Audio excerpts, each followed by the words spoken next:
오늘은 마지막 절 말씀을 중심으로 영원히 살리로다라는 제목으로 말씀을 드립니다. 우리가 그동안 6번에 걸쳐서 시편 23편에 있는 말씀을 살펴보았습니다. 그 말씀 속에서 우리가 볼 수 있는 가장 중요한 것은 목자와 양의 관계에서 목자가 모든 일들을 다 진행해 주신다는 거예요. 그 선한 목자의 정성 어린 보살핌 속에서 양은 부족함이 없고 푸른 풀밭에 누울 수 있고 잔잔한 시냇가에서 물을 마실 수 있고 물을 마실 수 있도록 물을 찾아주는 것도 목자가 하고 대적이 쳐들어왔을 때 그를 막아주는 것도 목자이고 새로운 초장을 향해 가는 그 험한 길을 가면서도 목자가 인도해 주시고 또 머리에 기름을 바르셔서 대적을 또 파리떼들을 물리쳐 주는 것도 목자입니다. 이거 보면 양의 삶에는 목자가 얼마나 중요한지 모릅니다. 양은 좋은 목자를 만나는 것, 그리고 목자가 선한 목자일 때 진정 행복할 수 있다고 하는 것을 보여줍니다. 목자의 부지런한 수고와 노력이 양의 복지에 얼마나 필수적인가 하는 것을 우리가 보았습니다. 목양하면서 또 목회하면서도 보면 그런 것 같아요. 목자가 어떤 자세와 태도를 가지고 사역하고 하느냐에 따라서 교회 양들의 삶이 달라진다고 하는 것도 또한 보는 것입니다. 노련하고 사랑이 넘치는 목자의 관리 아래서 양떼가 누리는 유익을 낱낱이 우리가 살펴보았습니다. 이제 여기 시편 기자는 모든 것을 한마디로 요약해 주어 그 결말에 대한 모습을 말해줍니다. 내 평생의 선하심과 인자하심이 반드시 나를 따르리니, 내 평생에 반드시 주의 선하심과 인자하심이 함께한다고 고백합니다. 양은 어떤 상황 속에서라도 목자의 선하심과 인자하심이 함께하실 것을 확신합니다. 그렇기 때문에 어떤 환경과 조건 속에 있다 할지라도 그것 때문에 걱정하거나 염려하거나 마음 쓰는 것이 없습니다. 내 평생에 하나님의 선하심과 인자하심은 며칠 동안 혹은 몇 달 동안 몇 년 동안 있는 것이 아니라 평생이라고 말씀하십니다.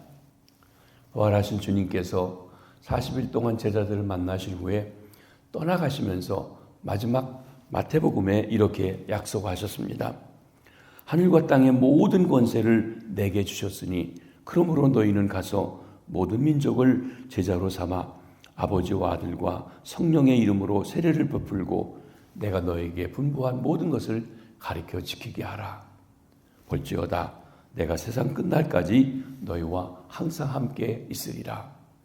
하늘과 땅의 모든 권세를 가졌다는 것, 주님이 진정한 주권자이고 왕이라는 사실을 선포하고 그분의 말씀을 따라 살도록 가르치고 제자 삼으라고 하시면서 그러한 제자들에게 항상 함께 하겠다, 세상 끝까지 함께 하겠다고 약속해 주신 것입니다. 선한 목자 되신 주님은 한순간도 양떼들을 떠나지 아니하시고 선하심과 인자하심으로 함께 해 주십니다. 더구나 이 고백은 우리 인간의 생애와 운명을 지배하는 하나님을 절대적으로 신뢰한다는 자랑스러운 외침이기도 한 것입니다. 사랑하는 성도 여러분, 우리의 생애에 비록 어려운 무슨 일이 일어난다 할지라도 하나님의 선하심과 인자하심이 우리를 따르고 있다는 사실을 잊지 마시게 되기를 바랍니다. 물론 일이 잘되고 형통하고 성공하고 승리할 때 내 평생의 선하심과 인자하심이 반드시 나를 따르리니 하고 말하는 것은 쉽습니다.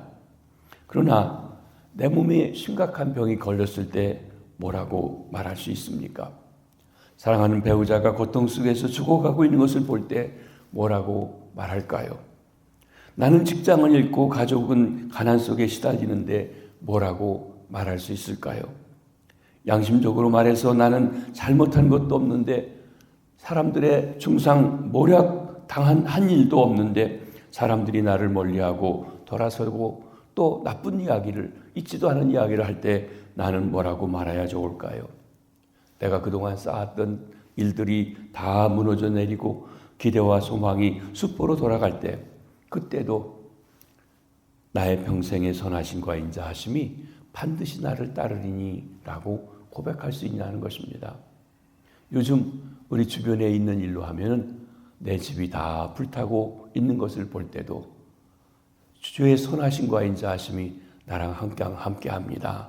고백할 수 있겠는가? 라고 하는 질문이기도 합니다. 정말 그럴까요? 아니면 헛된 말입니까? 유한하고 제한된 지식을 가진 인간은 무한한 지식과 섭리로 역사하시는 주님의 경륜을 다 충분히 이해할 수가 없습니다. 그래서 사도 바울은 이렇게 선포한 적이 있습니다. 로마서 11장 33절입니다. 그는 인류 구원에 대한 얘기를 또 이스라엘과 이방인의 구원에 대한 얘기를 말한 다음에 자기가 다 아는 것 같이 말하는 게 죄송한지 하나님의 섭리를 이렇게 외치지요. 깊도다 하나님의 지혜와 지식의 풍성함이요 그의 판단은 헤아리지 못할 것이며 그의 길은 찾지 못하리로다. 어떤 사람은 차라리 하나님의 간섭에서 벗어나 자신의 노력으로 더 훌륭하게 살 수 있다고 생각하고 주님을 떠나고 싶어 할 때도 있습니다. 그러나 이와 같이 잘못된 행동에도 불구하고 주님께서 나를 버리지 않는 것을 생각할 때 얼마나 감사한지 모릅니다. 어느 정도는 놔두지만 사랑하는 양떼기에 하나님께서 간섭하십니다. 그러므로 우리는 하나님의 선하심과 인자하심이 내 평생에 반드시 우리를 따라오신다고 하는 이 사실을 깊이 깨닫고 감사하며 의지하며 살아갈 수밖에 없습니다. 선한 목자 되심은 우리가 의심을 해도 아니 심지어 주님을 떠나려고 해도 버리지 아니하시고 우리를 찾아 다시 사랑과 자비를 베풀어 주시는 것입니다. 그래서 우리는 어떠한 어려움과 역경을 당해도 그 재난에도 절대로 낙심하거나 두려워하지 아니하고 오히려 선한 목자 되신 주님을 더욱 의지해야 하는 것입니다.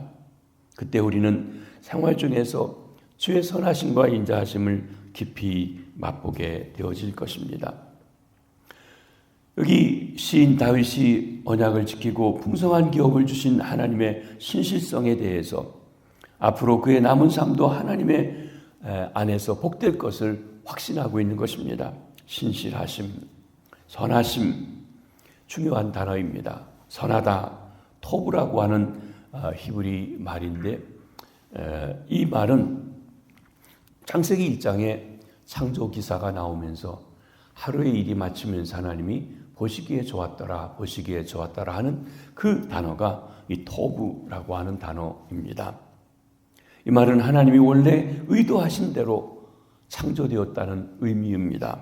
더 나아가서는 위대한, 놀라운, 완벽한, 아름다운 그런 뜻으로 사용된 단어가 토브라고 하는 좋았다라고 하는 단어입니다. 하나님의 계획하신 것을 아름답게 이루시는 좋으신 하나님, 선하신 하나님이십니다. 그 선하심이 항상 우리 양떼들과 함께 하신다는 것입니다. 두 번째 중요한 단어는 인자하심입니다.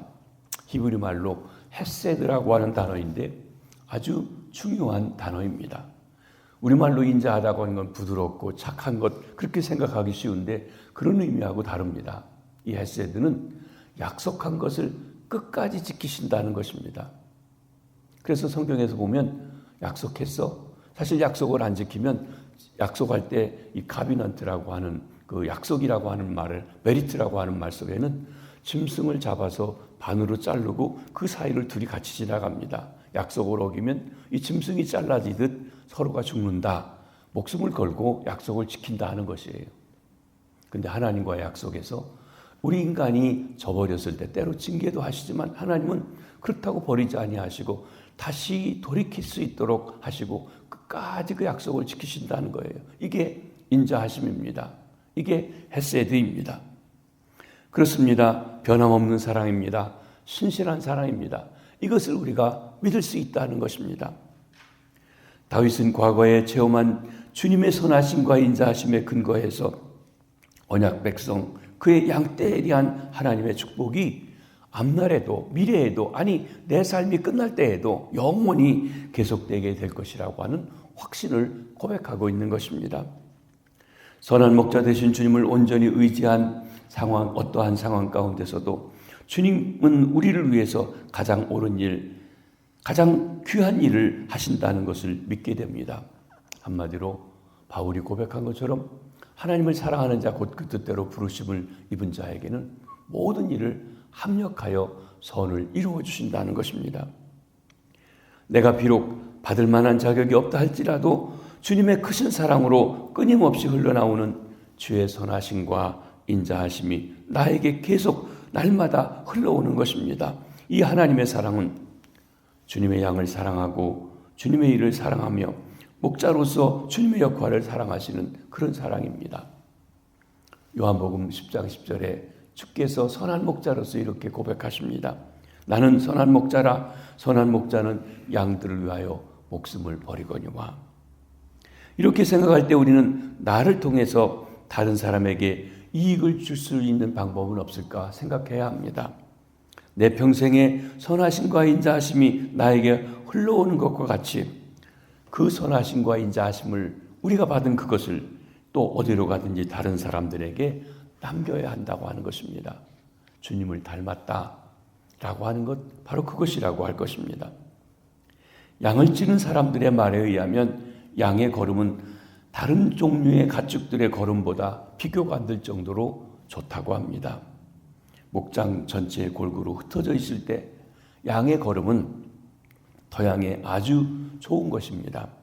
그래서 고대 문헌에 양을 가리켜 황금 말굽의 가축이다 그랬다고 합니다. 양들이 가는 곳마다 풍요와 번영이 뒤따랐던 것입니다. 다시 말하면 선하심과 인자하심이 양들을 뒤따르기 때문이라고 했습니다. 저들이 간 곳에 비옥한 목조지가 뒤따랐습니다. 저들이 살았던 곳에 아름다운 풍성함이 일어납니다. 사랑하는 성도 여러분, 하나님의 선하심과 인자하심을 맛보고 살아가는 우리는 어떠합니까? 우리가 다녀간 길 뒤에 축복과 은혜가 남겨둡니까? 아니면 내가 가면 아픔과 슬픔의 흔적을 남겨둡니까? 우리 교육자들이 혹 가정을 신방하고 돌아볼 때 그 가정을 어떻게 느끼는가요? 위로와 또한 기쁨의 흔적을 남기는지요? 다른 사람들이 우리에게 선하심과 인자하심을 기대할 때 그렇지 않으면 우리를 차라리 잊어버리고 말까요? 우리는 우리 뒤에 축복을 남겨둡니까? 아니면 다른 사람에게 참으로 해독을 남기고 있습니까? 우리가 찾아가는 다른 사람에게 기쁨이 됩니까? 아니면 귀찮고 고통스러운 존재입니까? 사랑하는 성도 여러분, 우리가 한번 돌아보시기를 바랍니다. 어떤 사람은 가는 곳마다 불결한 흔적을 남겨두기 때문에 저들의 발자국을 차라리 가리고 싶어 합니다. 이렇게 되면 큰일입니다. 여러분, 우리 삶의 발자국은 중요합니다. 발자국을 보면 양이 지나갔는지 이리가 지나갔는지 알 수 있습니다. 발자국을 보면 성도가 지나갔는지 사기꾼이 지나갔는지 알 수가 있습니다. 사랑하는 성도 여러분, 우리의 발자국은 어떠합니까? 내가 나를 아무리 선전하고 좋다고 해도 내 발자국이 나를 말해주고 평가하게 되어진다는 것입니다. 사랑하는 성도 여러분, 우리는 하나님의 선하심과 인자하심을 받은 사람들입니다. 그러므로 우리도 선하심과 인자하심으로 사람들을 대하고 다른 사람들에게 보여줘야 합니다. 어느 날 교회가 몸이 건조하고 미지근한 기관으로 전락하는 것, 만약 그렇다고 하면 그것은 성도들의 책임입니다. 우리가 주의 뜨거운 사랑을 받았으면 우리도 뜨겁게 사랑해야 할 책임이 있습니다. 그렇지 못할 때 사람들은 그 사랑을 받으려고 세상에서 받을 수 없는 사랑을 받으려고 교회에 오지만 우리들의 뜨뜻 미지근한 태도 때문에 실망하고 여기도 마찬가지구나 하고 떠나간다고 하는 것입니다. 우리는 보통 하나님만이 우리에게 축복을 가져다 줄 수 있다고 생각합니다. 그렇습니다. 그런데 여러분, 하나님이 아브라함에게 복 주시면서 뭐라고 합니까? 너는 복의 통로다. 너는 복의 근원이다. 너를 통해 모든 사람이 복받게 된다 그랬습니다. 그러니까 내가 하나님의 복을 받았다면 내가 하나님의 복을 받은 신실한 양떼라면 그 복이 나를 통해서 이웃들에게 흘러가야 된다고 말씀하는 것입니다. 그것이 하나님께 영광 돌리는 일이 되어집니다. 목자로서 양들이 잘 자라고 번식하는 것을 보는 것보다 더 기쁜 일이 없습니다. 양들이 만족하는 것을 보는 것은 목자에게 놀라운 기쁨이 됩니다. 목자로서 우리 주님께서도 이사야서 53장에 보면 이런 만족을 가지고 계시고 찾고 계시다는 것을 보여줍니다. 이사야 53장 11절에 우리 죄짐을 담당하신 주님의 마음을 거기 노래하고 있습니다. 그가 자기 영혼에 수고한 것을 보고 만족하게 여길 것입니다 말씀하십니다. 이것이 우리가 주님에게 가져다 드릴 수 있는 유익이요 영광이요 찬송인 것입니다. 주님은 나를 깊이 사랑하심으로 다정하게 나의 삶을 지켜보십니다. 주님의 동일한 선하심과 인자하심이 나로 말미암아 다른 사람에게 전달되기를 간절히 바라실 뿐 아니라 또 기쁨과 감사와 찬송과 영광으로 자기에게 돌아오기를 열망하고 계신 것입니다. 주님은 우리의 사랑을 원하십니다. 그리고 오직 주님이 나를 먼저 사랑하셨기 때문에 나 또한 우리의 이웃들을 사랑합니다. 주님을 사랑합니다. 나로 인하여서 만족해 하신다는 것입니다. 내가 여호와의 집에 영원히 살리로다. 선한 목자 되신 주님의 돌봄을 받은 우리는 여호와의 집에 영원히 살게 될 것이라고 말씀하고 있는 것입니다. 내가 여호와의 집에, 여기 집은 먼저 성전, 예배당, 교회 말할 수 있을 것입니다. 그러나 그보다 더 넓은 뜻이 있습니다. 그것은 곧 주님의 품입니다. 목자의 품입니다. 주님과의 교제입니다. 목자와의 깊은 교제입니다. 아무튼 하나님의 집에 거하는 것은 하나님의 자녀에게 있어서 가장 큰 위안이요 기쁨입니다. 하나님의 집에 있을 때 아무리 폭풍이 불고 요란하다 하더라도 아무런 걱정 없이 지낼 수가 있습니다. 그리고 양들은 자기가 누린 즐거웠던 여행, 여름 목양지를 가서 있었던 즐거웠던 일들 생각하고 목자와의 그 관계 속에서 있었던 그 신뢰에 대해서 자랑을 잊지 아니하는 것입니다. 우리 그리스도인들도 때가 주님께 속해 있었던 것을 다람쥐게 자랑해야 합니다. 돈이나 지위나 학벌이나 지식을 자랑하지보다는 주님께서 내게 해주셨던 일들, 주님께서 얼마나 놀라웠게 역사하셨는지를 자랑하고 기뻐해야 한다는 것입니다. 그러면 우리가 어떻게 이 집 하나님의 교제 속에 들어갈 수 있습니까? 요한복음 10장 9절에 선한 목자 되신 주님께서 양들과의 관계에서 이렇게 말씀하십니다.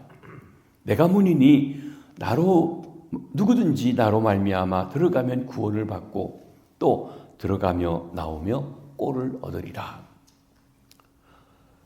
우리가 주님의 집에 들어와 하나님의 권속으로 누리는 축복, 교제 속 먼저 주님과의 교제, 거듭남, 그 관계가 시작되어지죠. 그리고 양의 문 대신 예수 그리스도를 믿음으로 그 문을 통해 하나님의 선하심과 인자하심을 맛보는 삶이 있습니다. 내가 여호와의 집에 영원히 살리로다. 여호와의 집이 영원이란 말과 어울려서 시인 다윗이 하나님과 깊은 교제에 대한 확신을 말씀해 주고 있습니다. 그러기에 이 말씀을 결코 문자대로 영원히 성전에만 앉아있겠다고 하는 말은 아닙니다. 다윗이 지금부터 영원토록 하나님과 보다 깊은 은혜를 나누며 교제를 나누며 살게 될 것에 대한 확신입니다. 우리가 은혜 받아 여기까지 왔습니다. 그러나 다 된 것이 아니라 날마다 새롭게 주님과 교제하며 그 말씀을 들으며 그리고 주님을 신뢰하며 살아가는 것입니다. 다윗은 과거에 체험한 여호와 하나님과의 선하심과 인자하심에 근거해서 언약 백성에 대한 하나님의 축복이 미래에도 동일하게 주어질 것을 확신합니다. 또한 주님의 인도하심과 공급에 대한 묵상을 통해서 성소에서 주님과의 교제를 하는 즐거움을 상기시킨 후에 영원히 하나님만 바라고 생활할 것을 결단하고 있는 것입니다. 다윗은 하나님의 인도와 보호와 상급을 체험하면서 언제나 전심으로 주님을 사모하고 성전 예배에 동참하며 전국에 완성될 하나님 나라에 들어가 누리게 될 그 영원한 복락을 기대하고 고백하고 있는 것입니다. 하나님의 선하심과 인자하심으로 보내어 주신 예수 그리스도 우리 주님을 통해 하나님과의 언약 관계에 들어가서 생명, 영원한 생명, 하나님과의 교제를 갖게 된 우리 성도들, 하나님의 양떼들은 지금 이 땅에서 하나님의 생명을 누리는 것뿐만 아니라 영원히 하나님과 교제하며 하나님의 생명을, 영생을 누리게 되는 것입니다. 선한 목자 되신 여호와는 변치 않고 사랑하시는 하나님이십니다. 선한 목자는 변치 않는 사랑으로 양들을 돌보며 우리 안으로 인도하십니다. 내 평생의 선하심과 인자하심이 반드시 나를 따르리니 내가 여호와의 집에 영원히 살리로다. 이는 양이 긴 여정 속에서 아마도 여름철에 모든 그 고원지대 풀 먹는 데 끝나 다시 또 자기 집으로 돌아오는 그 과정 속에서 안식이 집에 도달한 것을 말해줍니다. 우리 성도들이 주님의 인도 속에 안식의 집에 도달한 것을 말씀해 주십니다. 주께서 우리를 위해서 예비하신 황홀한 집, 따뜻한 집, 이 집의 이름이 여호와의 집입니다. 예수님께서 떠나가신다고 하시면서 요한복음 14장에 약속했던 바로 그 영원한 집, 내가 가서 있을 곳을 예비하고 다시 오시겠다는 그 영원한 집도 여기에 속합니다. 우리는 그 집에서 영원히 거할 것입니다. 세상의 모든 고통, 세상의 모든 상처를 뒤로하고 주께서 나를 인도하신 그 승리에 감격하여서 거기서 영원히 거할 것입니다. 오늘 우리가 부른 305장 주님의 은혜를 얘기했는데 마지막 절에 우리 그랬죠. 거기서 영원히 주님의 은혜로 해처럼 밝게 살면서 주 찬양하리라. 거기에 가는 것도 은혜입니다. 영원하도록 그 은혜가 함께 해주신다는 것입니다. 우리가 여기까지 도달할 수 있었던 것은 하나님의 선하심과 인자하심 때문입니다. 내가 주께 불순종하고 불성실한 순간도 있었지만 주님은 나를 향한 신실하심을 거두지 않으셨습니다. 그 성실하신 언약의 사랑, 인자하신 사랑, 헤세드가 일관성 있는 그분의 사랑 때문에 나는 마침내 영원하고도 아름다운 안식의 집에 도달할 수 있을 것이라고 하는 것입니다. 우리 시대의 아름답고 위대한 찬송 작가인 존 피터스가 아름다운 복음성가를 작곡했습니다. 내 인생 여정 끝나고 강 건너 언덕 이를 때 하늘물 향해 말하리 예수 인도하셨네. 이 가시밭길 인생을 허덕이며 갈 때에 시험과 환난 많으나 예수 인도하셨네. 매일 발걸음마다 예수 인도하시네. 나의 무거운 짐 모두 벗고 하는 말 예수 인도하시네. 우리 인생길이 때로는 고속도로일 수도 있습니다. 때로 어두운 골목길이 될 수도 있습니다. 그러나 주님께서 내 인생의 목적지가 목자가 되어주시고 또 인도하시기 때문에 우리는 기꺼이 이 사망의 음침한 골짜기를 벗어나 주께서 우리를 위해서 예비하신 그 집에 도달하게 될 것입니다. 그때 우리가 주님 앞에 고백하게 될 것입니다. 나의 무거운 짐 모두 벗고 하는 말, 주 예수여 나를 인도해 주신 것 감사합니다. 내 평생의 선하심과 인자하심이 반드시 나를 따르리니 내가 여호와의 집에 영원히 살리로다. 이렇게 고백할 수 있도록 진정 하나님을 목자로 삼고 그 목자의 인도하심을 따라 목자의 음성을 따라 순종하시며 날마다 따라가시는 주의 선하신 백성들 풍성한 삶을 누리시는 양떼들 되시길 주님의 이름으로 축복합니다. 기도하겠습니다. 주님, 우리의 목자가 되셔서 감사합니다. 주님이 우리의 모든 것을 고비고비 인도하시고 또 준비하시며 싸워주시고 지켜주시는 것을 감사합니다. 사망의 음침한 골짜기도 주님이 계시기에 담대함으로 간다고 했습니다. 우리 주변이 몹시 힘들고 어렵습니다. 우리가 사는 LA는 하나님 이렇게 불이 나서 15만 이상의 가구가 불타고 아버지 하나님이여 이재민들이 엄청 늘어났습니다. 아직도 불길이 언제 잡힐지 알지 못합니다. 하나님께서 비를 한번 내려주시면 이 모든 것이 끝날 터인데 우리의 수고로 되지 아니합니다. 긍휼히 여겨 주시옵소서. 우리 조국 대한민국은 대통령을 탄핵하고 대통령을 잡으려고 공권력들이 대치하고 있는, 국민들이 대치하고 있는 참담한 상황 속에 있어 백성들의 마음이 찢어지게 아픕니다. 우리 민족의 어려운 순간순간마다 버리지 아니하시고 간섭하시고 역사하셔서 자유 대한민국, 자유민주주의를 지킬 수 있게 해주신 주님, 이번에도 주님이 간섭하시고 역사하시고 인도하여 주시옵소서. 오늘 거룩한 주일을 예배하는 날입니다. 그러기에 내일 우리가 주 앞에 드릴 예배를 더욱 사모하며 간절한 마음으로 예비하고 주 앞에 나오게 해주시고, 내일 거룩한 주일 예배를 준비하고 인도하는 모든 분들, 찬양팀들을 축복해 주시고, 기도하는 장로님 기름 부어주시고, 말씀을 증거하는 우리 담임 목사님에게 말씀의 은혜를 주시며, 하나님 우리 성도들이 그 말씀을 듣고 하나님의 말씀으로 들으며 위로받으며 세임 얻으며 용기를 얻는 귀한 말씀을 듣고 주의 임재 속에 주님을 바라보는, 주님을 체험하는 귀한 거룩한 주일 예배가 될 수 있도록 준비하는 오늘 되게 도와주시옵소서. 환난 속에 어려운 가운데 있는 우리 이웃들 긍휼히 여겨주시고 이 시간에 더욱 주님을 바라볼 수 있는 믿음을 주시고 함께하여 주시옵소서.